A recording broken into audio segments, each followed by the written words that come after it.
Hey there, Sharon Horne-Ellstrom here. Welcome to day 328 of our Get Your Goals Annual Challenge. Today we are going to run through step one. We're going to start on step one, and between now and the end of November, the end of the month, we are going to apply each step of our 7-step goal process to an area or aspect in our life, to the most, maybe not the most important, but one goal that we select that we want to make sure that we get nailed down by the end of the year, that we achieve this goal and objective. So I thought about, as we've gone through this month, the different 9 areas and aspects of my life, and I thought about the goals, and we reviewed and did a summary of each one. And I realized that there were 2 areas I had kind of dropped the ball in. One was financial, my financial goal for this year that I had discussed in the challenge, as well as my spiritual goal for this year's challenge.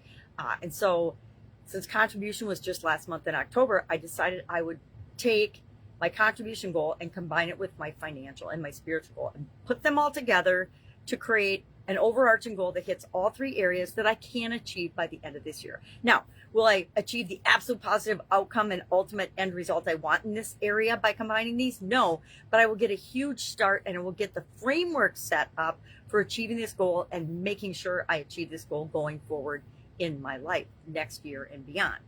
So our first step of our process is, of course, to identify our current story and our current situation. Our current story or situation are interchangeable, right? Our situation is the story that we tell ourselves about something that's going on in our life.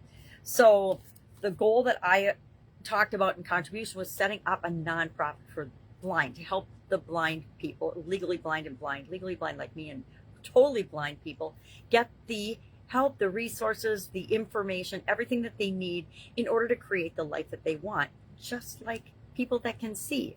So my current situation is I've done very little on that, because this month's been a very busy month when it comes to life, holidays, working with clients, wrapping up the end of the year for their goals, as well as family things. So the story I'm going to tell myself today for current, I'm going to use the tool, the journalistic framework tool, at least that's what I call it, the who, what, where, when, why, and how framework to describe my current situation. And then I'm going to use that same framework to describe my desired situation, so I can start to create the tension between where I am and where I want to be with respect to this goal, creating this nonprofit for primarily to help blind people, right? Maybe I'll expand it to help people with chronic pain or to help people with other disabilities, but I'm going to begin with specifically focusing on helping people that are visually challenged like I am. Why? Because I haven't done a whole lot of things to research and figure out what is available and what could help me to lead a better life, to make my life a whole lot easier and simpler than it is by me just continuing to do what I've always done and plug along and try to figure out things along the way as they happen, or as they become a bigger enough challenge for me that I need to come up with a solution. So what's our action item today? Pick up, if you haven't already picked a goal that you want to focus on and work on and apply this goal process to. That's, of course, your first step. Then apply step 1. What's your current story? What's your desired story? You can use a journalistic framework like I am, or you can think back to the other tools that we've used for telling our story this year. And if you need more help with that, of course, in the Get Up and Go Challenge private Facebook group page, there are dozens of challenges that we've done there. Every other month in 2020 and 2021, I did a 30+ day challenge and included, I talked about these topics, and about using the SOAP framework. And of course, the first step of the SOAP framework is the same as the first step of our goal process. You got to know where you are and where you want to be in order to determine how you're going to get there. That's always the first step. So usually the first step is, what am I going to work on? What do I want my outcome to be? And then you say, okay, well, this is what I really want my outcome to be. This is what it is right now. Or this is what my situation is right now. And it depends on you. Sometimes, depending on the goal or the objective, I just start with my current situation and then I identify my desired situation. Other times, I know clearly in my mind what I want my outcome and my desired goal and situation to be.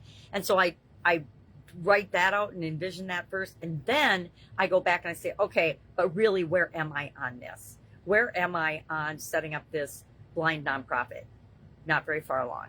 Okay, so I have a lot of work to do between now and the end of the year, personally, as well as all my other obligations and things and commitments. I like to call them commitments, not obligations. We are obligated to take care of ourselves beyond and become the best possible version of a human being we can. Beyond that, everything else is optional and set by our own priorities and experiences. All right, if I can help you with this in any way, ask, just ask. Please, please ask. Otherwise, of course, there's a write-up in Guide 17 of the Get Up and Go Challenge private Facebook group page. You have to join that page because we don't want spam on it. And I've had a couple people that don't answer the questions and I don't let them in.